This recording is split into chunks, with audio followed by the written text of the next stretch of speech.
running this webinar, looking at how we can make construction logistics safer, more sustainable, and cut CO2 by rethinking the logistics.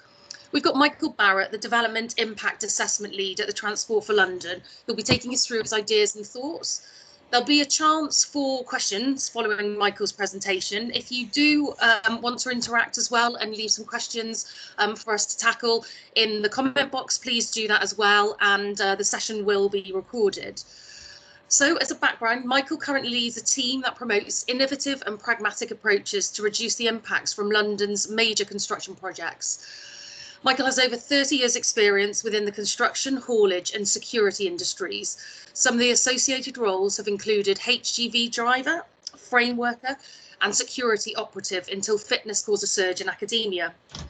He started working at Traffic Director for London in 1999, Transport for London's predecessor, and has remained at the organisation ever since. Michael encourages empathetic and all-inclusive methods of working, and he has a passion for safety and security, community access, improving the environment, problem solving, and a quest for balance.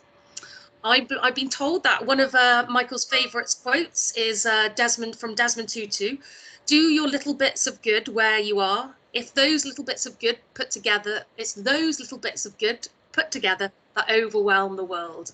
So following that profound quote, it naturally leads us on to hear from Michael about our need to rethink construction logistics plans, how to reduce disruption, cutting environmental impacts, and make the whole process a lot safer. So over to you, Michael. All right, thank you. I'll just reload this up again. Right, afternoon, everybody. Thank you very much for attending today. Yeah, thanks for the introduction. So I'll kick off straight away. Rethinking logistics. So I'm gonna mess people's brains up a little bit today, so don't worry about it too much. But it's designing for the individual, not for the company, and that'll kind of come into fruition as we go along. A couple of concepts, keeping it simple. Planning is the key thing. Considering the local community and people around you, including your staff, and giving value is high priority. I'll look at underground freight and overground freight. So if you're looking at logistics, it's not just about what you're doing for that particular journey, it's how everything else impacts you. I'll start with roadworks.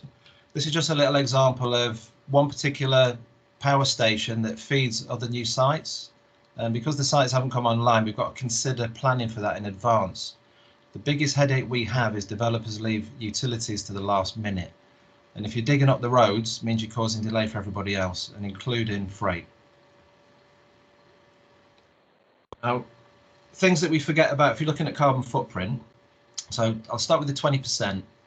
There are 11.6 million people in this country who are registered disabled with long-term illness that we forget about. And if any person that is caused obstruction, the likelihood of them not using a sustainable mode, as in walking or using public transport, they might go and drive. So by you directly parking, you will indirectly cause an issue. So the bottom right picture is Pete. He's blocked. If he has this issue leaving his house all the time, he'll jump in the car to get his journey, and then that's the carbon footprint starts. So what we do is we encourage people to think about that local community. So Monica is on the left in the yellow. That was a closure a developer did to manage freight deliveries, and I think you kind of guess what the problem was. The bottom picture is Isabel. So if you shut a footpath because of doing construction work, have you checked out the opposite footpath to see if it's usable for somebody who uses a wheelchair or visually impaired or a parent with a buggy? And in this case, this site wasn't, so she had to use the road. Again, if you cause any issues that you might need to put up some temporary lights, this is Dave, this is in Brighton. They put the post on the wrong side of the tactile and the push button on the wrong side of the post. It's just poor thinking. And it's also considering dyspraxia, dyslexia, autism. Anything you do to cause diversion can cause problems. Right, so this is just a quick example of designing for Isabel and Kevin in the bottom left. Cyclists dismount. So can Isabel and Kevin dismount? Question number 1. So example top left picture, if you just, oh, it's me that's clicking now. This area for Cadent Gas, they needed that much room to do the work. Original proposals was to dismount cyclists. So we worked with them to look at alternatives. If we were going to now take a lane out to design in for cycling, that's now down to 2 lanes. 2 lanes on a road from 3 will cause congestion, delay, pollution, economic problems. So it's utilising the space you've got, and if you utilise space correctly, and sometimes you can go down to bare minimum of width to accommodate people, you can put designs in. And this is what we came to fruition on this site. So we maintain all 3 lanes of traffic, we maintain 2-way cycling, maintain the works, maintain pedestrians. The project got delivered on time, saved them money, and it's a win-win. Now you don't always have space like that to manage, but you always aim high. Other work we're doing to reduce roadworks. Top right gives you an example of a diversion route as part of demolition.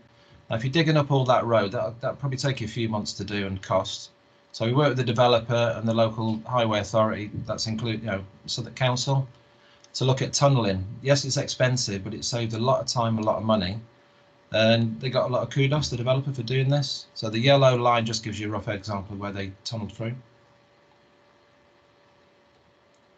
And some other work we're doing to try and reduce work is a bit more pragmatic approaches for scheme delivery. So top right is a scheme that Lambeth Council delivered.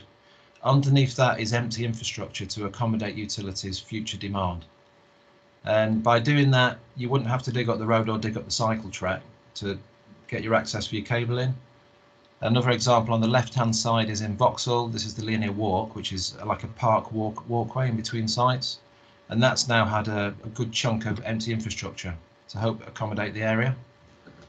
Other stuff we're looking at is abandoned. Now that map gives you a rough idea how much abandoned pipes there are under the roads in London, and it's can we tap into that capacity to share stuff? There's a lot of problems about having utilities because legality, liability, but if we can get around that, it's a nice way of knitting in new stuff, old stuff, and reducing roadworks. And freight is delivering water, delivering power. So it's that inclusive method thinking. Right, so let's think about John and Sarah. John being a marshal, Sarah being a driver. 20% of collisions are associated with stress, and this is from the European Transport Safety Council. And thinking about the individuals, thinking about their health and well-being, and we don't do enough of that. And 10% savings from efficient driving. This is something you'll do with your I can't remember the name of it now, but when you're doing your safe urban driver training, this is part and parcel of what they do. But you add in site managers giving you grief, delay on the roads, that can go out the window. So it's how do we approach that differently?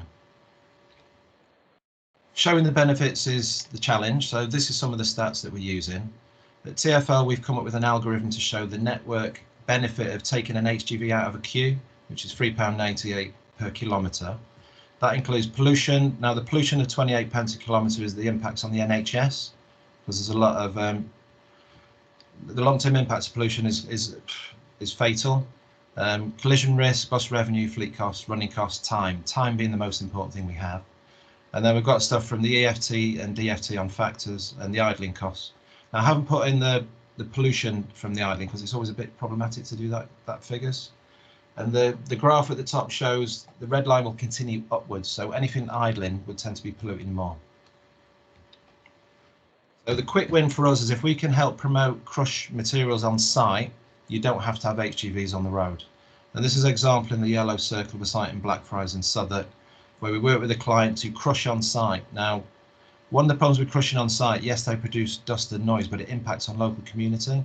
So it's bringing in the community in that, so they know what you're doing to help promote it, because environmental teams in some councils might not want you to crush because of the negative impacts. Looking at the savings from 7,000 cube, 3,749 trips. Now it's a lot of kilometres there and a lot of CO2, and the network savings is nearly £300,000. And it's considering this when you do stuff. Some of the construction inefficiencies we have is drivers will turn up early to avoid 2 hours sitting in traffic. Now the problem is when they arrive early, they won't be allowed on site. They will park somewhere, could be outside a residence home, or in this case, blocking a cycle track. And I'm the poor person that gets notified on public media that a site is misbehaving. And some of the other problems we have is poor marshalling. So this is just an example of where the driver shouldn't have gone in, shouldn't have been allowed to go into site. Now he's been reversed out, but you've got a gentleman behind him on his phone, which is another concern. This lady's just given up waiting across the road, looking at me taking the picture. And you can imagine that driver's getting a bit frustrated now. So when he leaves, there's a good chance he puts his foot down. Some of the other challenge we have is where if you can't manage your construction site, you will send vehicles on holding loops. And that's an example on the top right of a holding loop for this particular site. How do you manage that? So what we did with this site, we looked at the road space, taking that similar approach with the road which you saw on the gasworks previously, ripping out islands, realigning, so putting an area for drivers that they can turn up, switch their engine off, put their feet up and relax. We've got safe cycling past that site. So as we're saying, designing for Kevin and Isabel. We're not impacting in bus timing because we've maintained the lane, and pedestrians are okay with what we're doing on here. And again, it's looking at how do you supply those costs. So you're looking around nearly £900 a year. If you kept having HGVs sitting there idling, that's just 3 vehicles. And again, on the left-hand side, you'll see the network saving nearly 20 grand. CO2 getting up to 4 tons of CO2 just on this particular site saving. Now, if you can't put stuff like that in, it's looking at how do you regulate vehicles in advance of site. Now, top left is an example of one on Burdett Road in East London. Now, that is an actual shared one because it's a cross-rail holding area that we had an agreement to share with Mace. So there's 2 companies are using that particular section of road. And the right-hand side is if you've got space on site, let the drivers come in at 6 o'clock in the morning. But again, you're going to have issues with local community. So working with the environmental teams of the council and the local community representatives to get this agreed before you do it. So when they see a vehicle going on site early, they don't call up and say, you've started work before you're supposed to. They will have full awareness of what's happening. And then if you can't find road spaces, what other bits of land can you use to hold vehicles? So the bottom left, I will flick back. This site with the yellow circle, when they crushed, they had a piling mat, which is we had an agreement with Tideway to resurface that piling mat until the site was ready to be constructed and use that as a holding space. So it's a nice little shared bit of working. The developer gets some rent, so while he's inactive, and then Tideway get a good method to help them regulate vehicles. And on the right hand side, it's a site that TfL Park, or our land that we own, that we then supplied to a site to manage and getting tipper trucks and concrete wagons off the road. Now, it's all about Errol. So going back to that shared holding area, the agreement we had with Crossrail that Mace had to supply their own welfare van. Now, Errol's sitting there on his own all day, so I popped down and see how he's getting on. And he was a bit concerned that during that winter snap that we had a couple of weeks ago, he's leaving his engine running to keep warm. So I said I'd have a look at what alternatives are out there. Nixon have a solar powered van, but unfortunately all the vans are out on hire. So we looked at what other alternatives we could do, and this is where we agreed to put HVO, so the hydro treated vegetable oil, which has got some good emission reductions, plus you're recycling, plus you're helping out Thames Water to reduce fatbergs. So it's a nice little way of doing it. Electric's always the better way, but there's looking at that other stuff that you can put into place. Errol is now a lot happier, and it's given him some value about what he was concerned about. We actually did some work, and it's a nice way moving forward. So marshals, some of the feedback I get back from marshals is drivers will abuse them because they're the person at the front gate. They're the person who's not managing them properly, potentially. They're sending them loops, and understanding of why is the driver giving me grief? It's not my fault. Well, you're right, it's not your fault, it's your logistics team. So what we do, we'll work with logistics teams, but also supply empowerment training for marshals. And this could be understanding about environmental impacts, about driver behaviour, why the drivers are getting stressed. You as a frontline operative can help this by talking to the drivers, finding out how they're getting on, what's causing an issue, and report it up the ranks to the logistics team to get something sorted. And this is about giving the marshal now value, and you know, they've got one of the most important jobs for me because it's managing on the highway. So what we did with this site in Brent, which is near Wembley, we did a champion setup. So we had 5 champions: community and safety, environmental, crime and security, and cultivation. Now bringing the cultivation is because it's just adding a bit more thing to give somebody to have something to smile about, and that's Beres, who's next to me on my right hand side. I don't know if it is right at the screen. He was a farmer in Jamaica. I know this, you think about logistics, but it's something we said, would you like to do something similar here? And he said, well, you can't do that on a construction site. So we worked with the team for St George, and we built him a planter, which you can see on the left-hand side, that he should start seeding. And again, it's given somebody value of what they do. Now, that food that they're going to grow could hopefully go to local homeless centres, local community needs, and it's building that nice ether around what you're doing for working. And if you've got good marshals, you've got good site issues. Now, looking at strategies, this is the shard. So the little square box on the top right is Shard Place. It was I think it's about a 28-storey tower that's going in there. That was the potential loop that they might send vehicles away. So what we wanted to do is plan in that they didn't have to loop. So on the left-hand side, we set up a holding area. So the picture on the bottom left is the holding area set up on Great Dover Street. The picture with the green sections above that is on St Thomas Street, which is the road that leads into the Shard, where we put 2 holding areas there.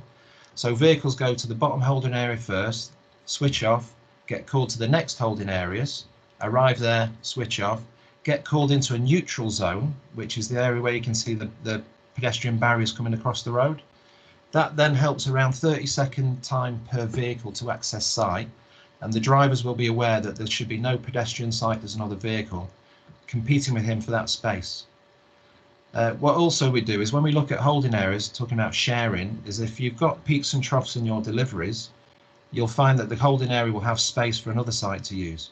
So we've been sharing this section with Structure Tone, with Mace on some other areas as well, and Sir Robert McAlpine. So it's a nice little way of sharing stuff. And I need to add in weights, because I think we've got somebody from weights here today. This is a holding area that Mace actually managed originally. Traffic signals. Do you consider traffic signals in construction? So this is an example. The blue line going from right to left is the route in to where the star is, the site called the Art Hotel. As part of planning, it's a left in, left out. You come left out your site, so where the blue circle is, and this is called Old Street, no longer a roundabout. Then you manoeuvre around the roads to get back on where you started. Now, checking up the timing signals here. So to allow a vehicle to turn right out of sight, we looked at platoons between traffic flows to find out if there's any gaps. And on this particular site, we found a 50-second gap of window of opportunity. So we can allow the vehicles to come right out of sight. We needed to work with the Highway Planning Authority to make sure this was agreeable, which was, and they've been doing that ever since. And for a weekly saving, that's quite big. I'll just let you read that through, don't need to repeat that. So putting it all together, London's got a cluster of sites all over the place. There's a lot of roadworks, a lot of freight, a lot of other demands. It's how do we manage this?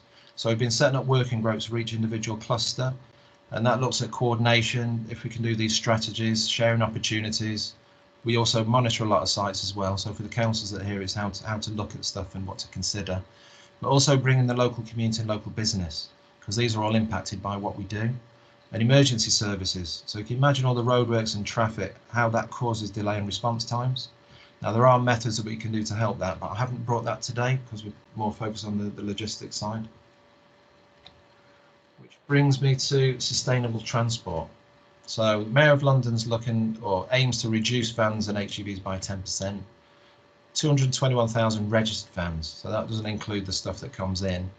And as part of COVID, we're widening footpaths, putting in more cycle infrastructure.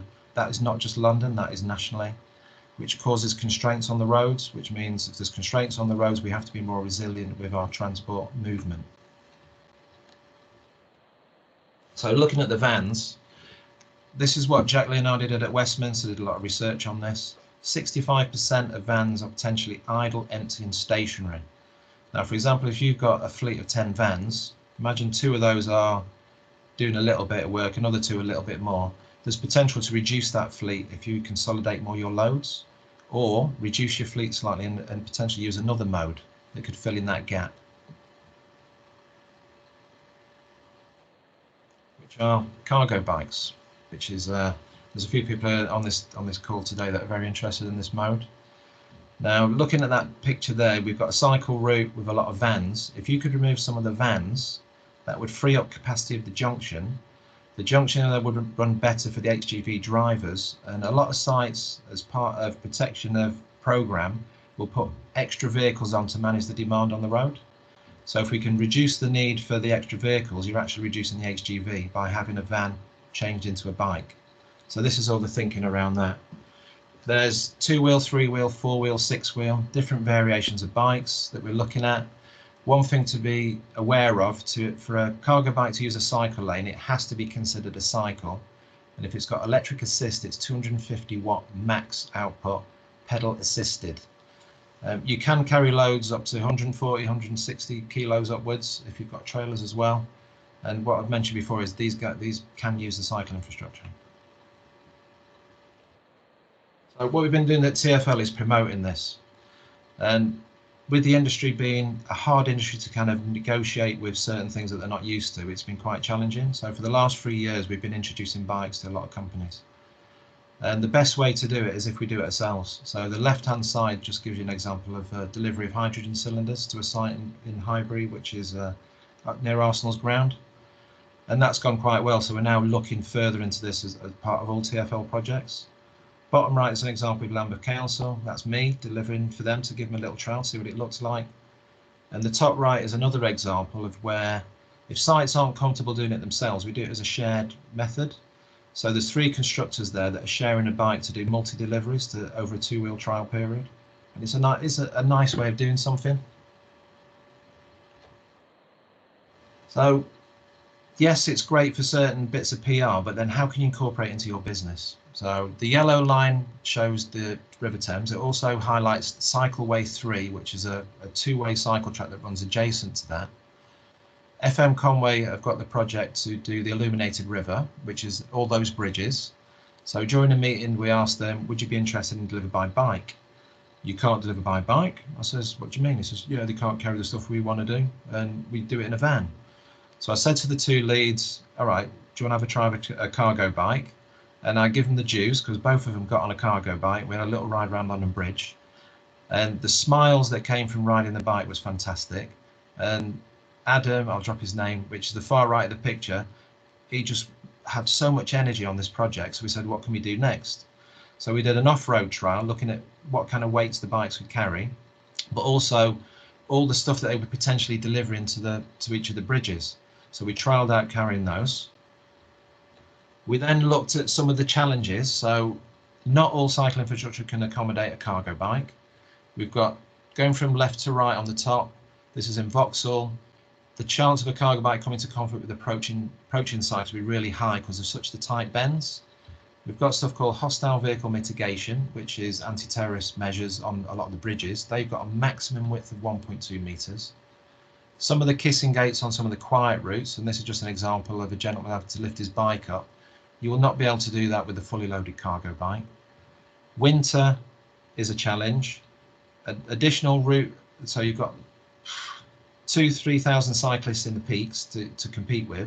And if you add in a couple of bikes on that queue, there's going to be a lot of cyclists that probably won't get through the green light, and that could encourage red light jumping. And then the biggest problem is the community.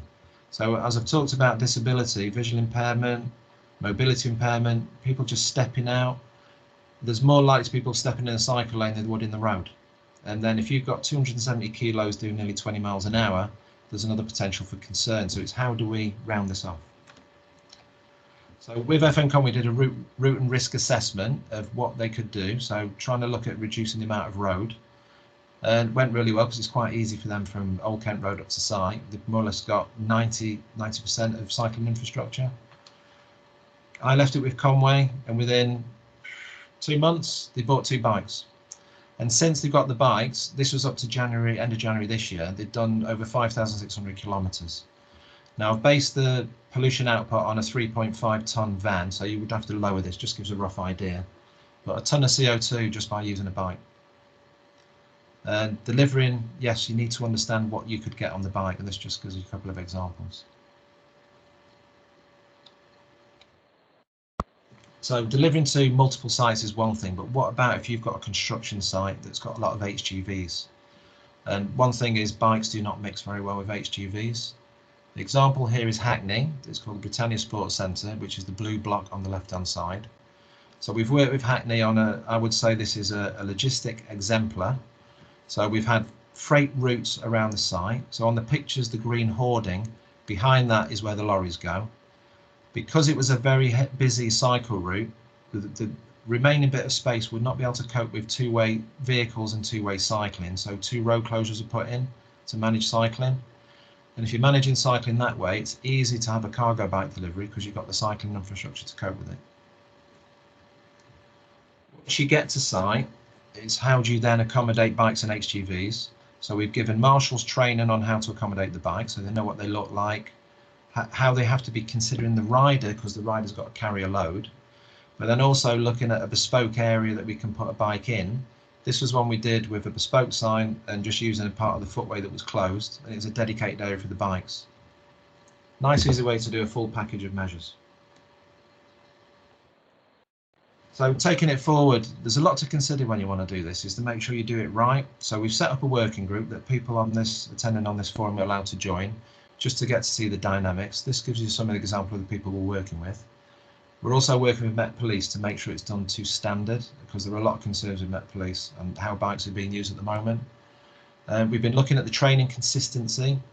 So you don't want to just put a person on a bike that's now got potentially 270 kilos gross. The picture gives you an idea of how different they are to the size of a normal cycle, and they do ride differently. And that's me. I've done 2 tests now to get a feel for it, and it's hard work. And if I'm going to be encouraging somebody to get on the bike, and in certain situations, I would like to know that they've been trained well, know how to manage the loads and load the potential issues that might be coming across. And with regards to construction, this should be a high priority for safety. And we're drafting a guidance at the moment, so the guidance document hopefully will be out later this year to give you full feedback on what you need to consider when you're taking this on board. Now, we talked about working groups. Now, if you're looking at logistics now, master planning is probably the key thing for everything. So coming onto sites that are already ongoing is not going to be able to set stuff up. So I've been working with Southwark Council on these 4 sites next to the Shard, and planning utilities, planning freight routes, planning accommodating people who are disabled, who live in that area, plus all potential new business that will be coming in. And then also including sustainable methodology. What can we do to help reduce that big impact as a package? And so far it's working quite well. We're still a long way ahead before we start doing some major works, but this is the idea of planning it early. And I'm going to finish on that. Looking at the picture there, we say if we all go above and beyond becomes business as usual. It's down to us that can make this happen, and do not put barriers in front of change, because there's ways of getting around that people can feel comfortable with themselves. Now, I know it's a quick fire on a lot of information, but we're open to questions now, so I'm going to close this down, if it will let me.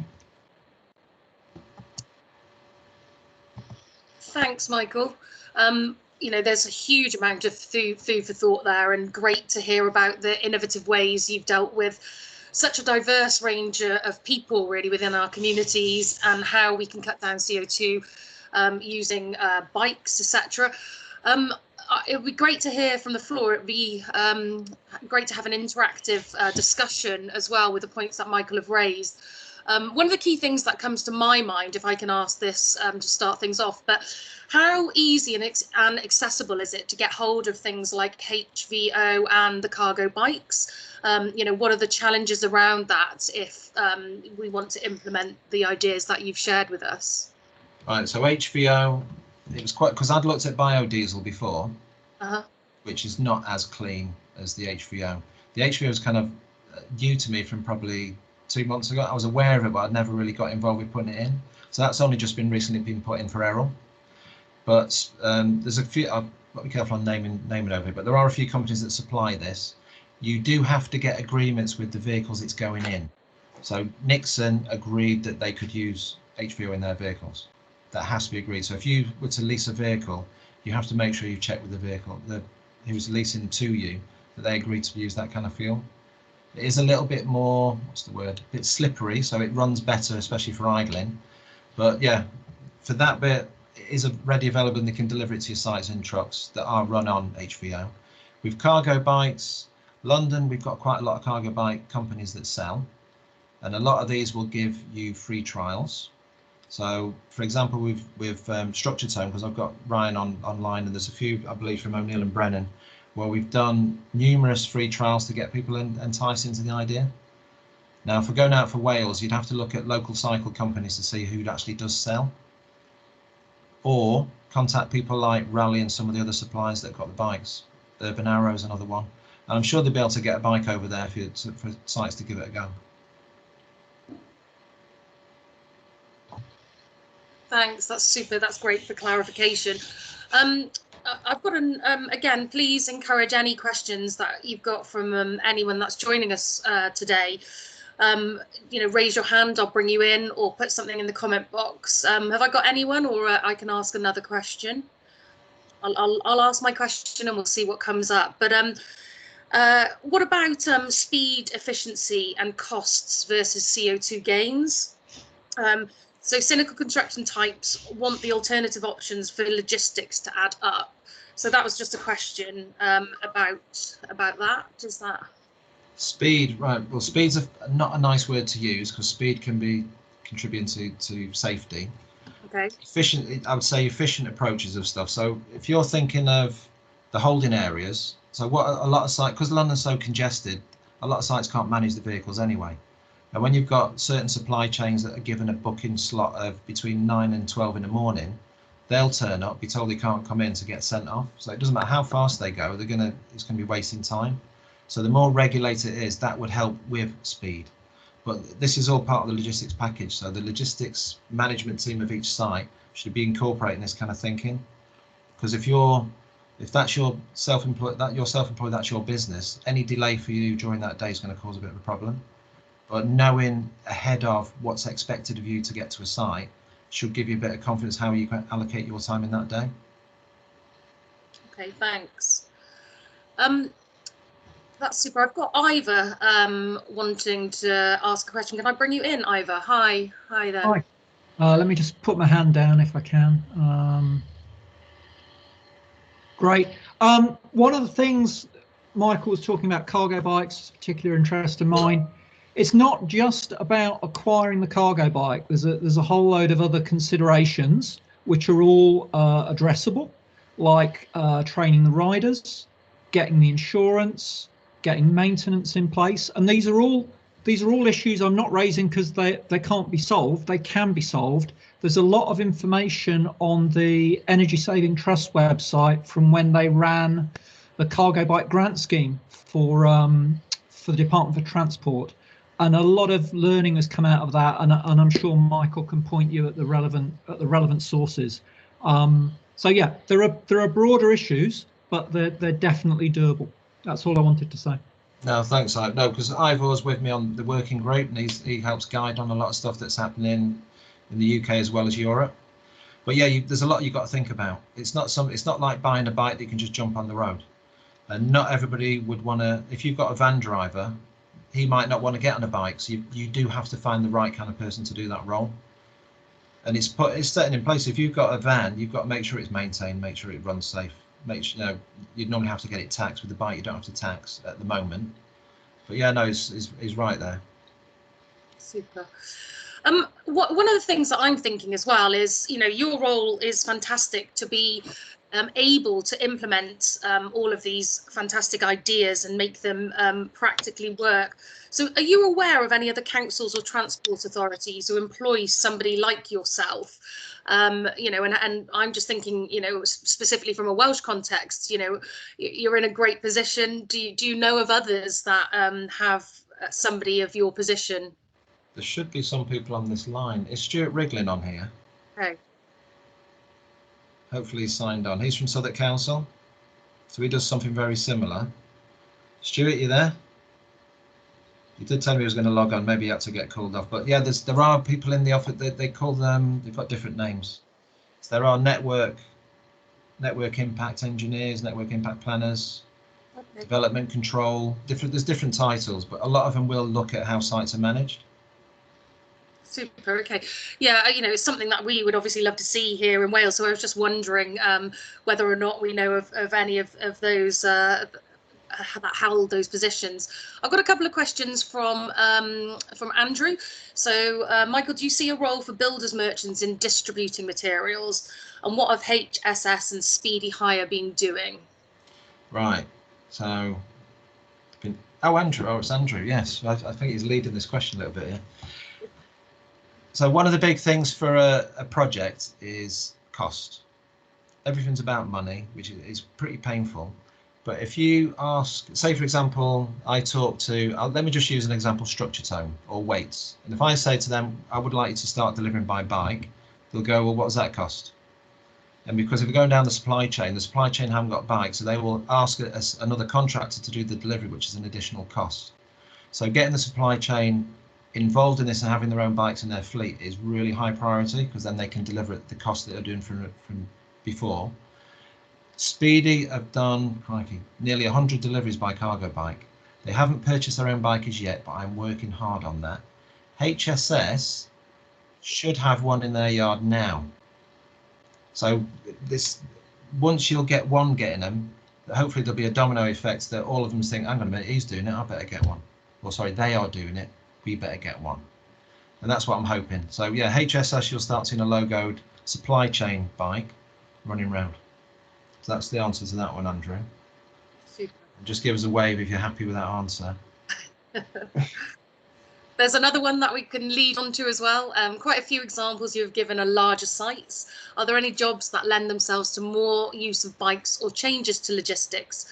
I'm thinking about things like the energy improvement work that will be happening across Wales in its housing stock led by councils and housing associations. Right, so through planning, you will have a 106 agreement. The 106 states that you will need to supply work for that local community. This is a nice one to put forward. So you could have a young person, well, it doesn't have to be a young person actually, it could be a young person up to whatever age that would be interested in this role that could be taken on. And cargo bikes are logistics. So logistics means you don't have to be stuck on a bike, you could then get into being a logistics manager or assistant manager, then manager. So it gives an opportunity for something because it opens up. What was he saying here? Come on with a few examples of any other jobs. So yeah, change it. So again, considering a bike, so some of the logistics providers, and I believe there's a few on there today, we work together on how do you incorporate this thinking into what you're doing. So you will need additional skills now. So yes, managing lorries and vans, but also you've got a new mode in there. So then that can help spur probably more education than actual jobs, but the job will become more wider recognised because you're considering the sustainable and the environment and everything else on top of that.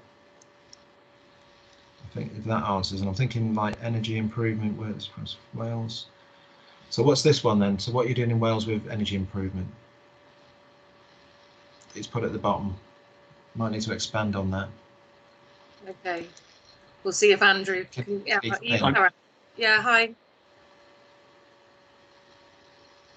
Yeah, so there's the optimised retrofit programme in Wales. There's a big plan, as in the rest of the country. There's a big plan to improve the energy improvement of housing stock.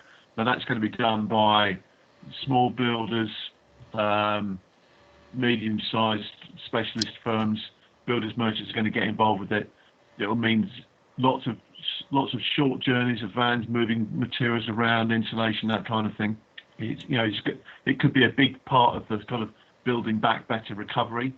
So I can see a role there for bikes in that perhaps, because they're moving from depots to very focused sites in the street or in the state.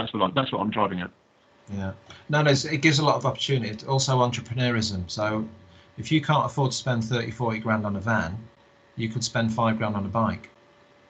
Or if you go second hand, you're looking at 2 grand on a bike, and that's a massive difference in the amount of money you need to start off. So yeah, bikes will spur business, but we just, as highway authorities, and there's a few on here today, we have to ensure we're supplying something safe for people to use. And construction companies need to buy into that, because they're the ones who are building that can cause that between the origin and destination concerns that most sites won't really know about, but we feel as a highway authority. So there's a lot to do on this. We got any other questions? If I bring Ryan in, I think we'll pick on a couple of people to come out because who are actually trialing bikes, so other people can hear their perspective, and then there might be some questions geared towards them. So Mr. Healy, who's been trialing cargo bikes this last week. What's your thoughts?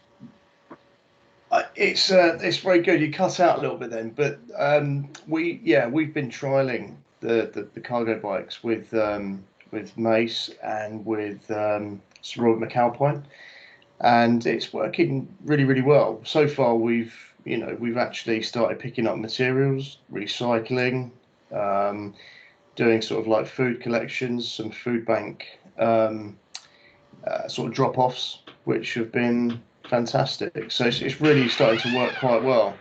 So. Has anybody got any questions? Please, we've got plenty. I kind of finished it earlier so we could get more quick, because it's normally a topical thing to get going. So from some of the companies in Wales, what have been your thoughts on using a cargo bike? Do you think it's possible?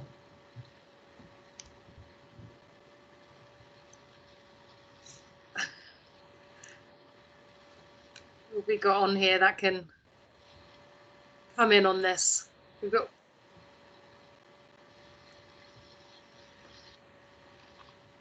no takers. Well, hi, it's Ryland Jones from Sustrans in Wales. We're obviously not involved yet. We will be setting up a new e-bike and e-cargo bike project in Wales, working with Welsh Government to look at supplying bikes on a temporary basis through Cargo Bike Library to various local businesses in selected locations. That won't necessarily involve specifically construction industry related activities, but may do. We're out on the cusp of that, so obviously I'm interested in the learning from the projects you've described so far. But in terms of practical experience so far from practitioners, I don't know of anything as yet. So yeah, what we'll do is we'll give you, from today you can get my email address as well, so there's to get access to the working group. That'd be great. Yeah. Yeah. So we do a lot of work with Sustrans in London anyway. So we have done. There have been people from Sustrans turn up to the meeting. But yeah, Correct. just to share knowledge. So it is open. The working group's open. So we've got some people from Scotland that have been, as well as Birmingham, Cheshire. So what about for the supply chain? So within Wales, there's going to be some people from the supply chain here. What's their challenges? So it's not just about bikes. So if you're looking at logistics and efficiency, is how do you find when you deliver to construction sites now, what do they put in place that helps smooth operations? It'd be good to get to hear back from you guys. Susan, yeah, are you able to direct, because you will know the attendees, are you able to direct some of these questions, get people to talk about what they're experiencing? Hi, sorry, it's Dave Laurie from Denbighshire. I think talking from the sort of housing perspective, I think one of the issues we do have is, particularly on the sort of like the retrofit stuff, is that often we don't have either space for, or certainly not a dedicated site where we could have vehicles waiting. They're often on housing estates, which, because of their age, were designed in the sort of 50s and 60s, can't even handle the volumes of traffic that we've got now. So I think it would be maybe something of a hybrid where we looked at shorter distances for something like a cargo bike. I think one of the main issues we've got is Denbighshire is generally a rural county with some sort of 3 or 4 major towns, and it's the infrastructure, I think, between those towns. So I think we'd be looking at, and sometimes within towns, I think the safety aspect would be we don't have the that network of cycle lanes that would allow us to get to every site, I don't think. But there's ways that it's not just about cycles, is it? Because there's potential the electric fleet that's coming on board now. Yeah, Vans that are electric to incorporate that into the whole logistics setup. Yeah, and again, as from our maintenance operations, we are looking at smaller electric vans, but that's the problem at the minute. They are the smaller. We haven't got the bigger electric vans available to us, and that's partly cost, I think. And I think maybe as the industry develops, that might be a an option. But I think you're right. I think it may be that not putting barriers in place, but trying to work around some of the issues, is that we look at possibly offloading from bigger vehicles into smaller ones to cut down that travel time and allow us then to ease congestion on some of the sites that we've got. Yeah, I think we're quite lucky in London that we've got, with COVID, there's been a reduced activity of using car parks. So there could be local businesses around these towns that have got pockets of land that could be rented. So that helps support the local business as well. Sometimes we have to be a bit more outward thinking about how we approach stuff. And for any councils here, workshops are always a good way of bringing in things, different ideas and different people. So if you invite some of the local businesses to some of the workshops, it could spur new ideas.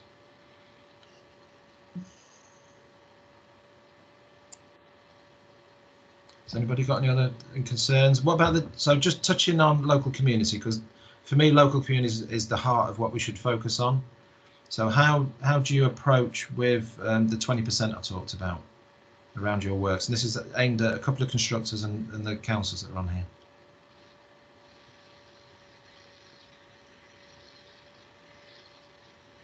I'm very quiet.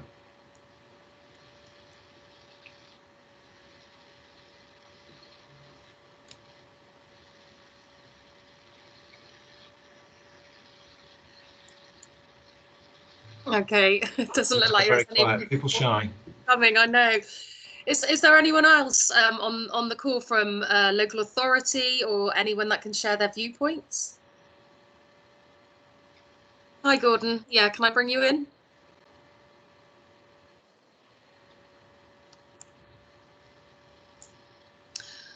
Hi, Gordon. I'll bring you in if you can come off mute. Can you hear me now? Yeah, hi, we can. Yeah, I'm getting my head around this. Yeah, so my name's Gordon Ronald. I'm working for Flintshire County Council just now. And I think one of the kind of questions was about how you involve local people. The way they're doing it up in Flintshire is they have a partnership agreement with a company called Waits, who you're probably familiar with. And they've got part within the kind of contractual arrangements, employing local people through the supply chain and also directly in apprentices, and that's kind of reported back. The partnership's been in place now for about 4 to 5 years, and there's sort of regular KPIs, you know, the usual kind of constructing excellence type stuff, but so there's a lot of things about social value, apprentices created, you know, for the duration, and also, you know, the supply chain as well, which is sources local small and medium-sized businesses. So it does seem to work quite well, but it's been kind of gone through the contract, I guess, rather than just relying on maybe, say, Section 106 agreements. Yeah, no, that's always a tough one at planning, isn't it, that we have, you know, because we can't really direct stuff. I think more as TfL is kind of slightly different to the usual way of the highway authority approach, because we're not a planning authority, so we can't get involved in that. But no, it's been going for years, hasn't it? I talked about that because of the cargo bikes as a new opportunity. So if people are a bit worried about, you know, how do we incorporate this, the 106 would be a nice way to do it, or through what you were saying, some of those strategies in place. Yeah, thanks for that. Yeah. But no, there's lots we can share from each other, because, you know, everywhere does something different that maybe we don't think about in London as well. So it'd be nice to maybe do some work together. I think that's a key point. Sorry, Sue. I was just going to say, I think that's a key point, isn't it? We've got, you know, a lot of interest around this and the actual implementation. We've got the Wellbeing of Future Generations Act here, which everything that you discuss and have demonstrated, you know, falls in line with that massive piece of legislation. So, you know, there's so much drivers to help us ensure that we take these things forward, and there's certainly the appetite. So I think it's really a conversation that we should continue to have to learn best practice ideas from. So, you know, we're talking about future events and sharing information and ideas. So, you know, certainly through Constructing Excellence in Wales, we can take that forward with everybody, you know, that's attended and and build on that. So if there's no one else that is wanting to ask a question, it could give us just a time to close and reflect. We'll send out the slides, or are we putting that on the website, Sue? Yeah, we get the slides onto the website this afternoon, and hopefully the video as well. There was one thing to add, is about some of the stuff what we're doing can help construction sites get innovation points and good scores for Consider Constructor scheme, and that being a national scheme, it can entice people into changing some of the ways they do stuff. Fantastic. We've got Ryan. Hi. Would you like to come in?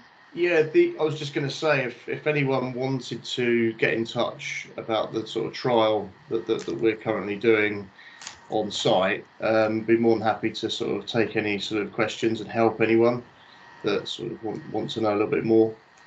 So, Are you happy for me to share your email, Ryan? yeah, of course. Yeah, okay. No problem. Thank you. That's brilliant. Thank you all. We really appreciate your time today, explaining about all the various different projects that you've implemented, such good innovation and change. So I just would like to thank you. We'll follow this up with those that joined us on the call today, but I'll leave you to all have a bit of an early lunch break. And many thanks. Thanks, Michael. Thanks, team. Are we staying on for a quick chat? Yeah, we can. Can do.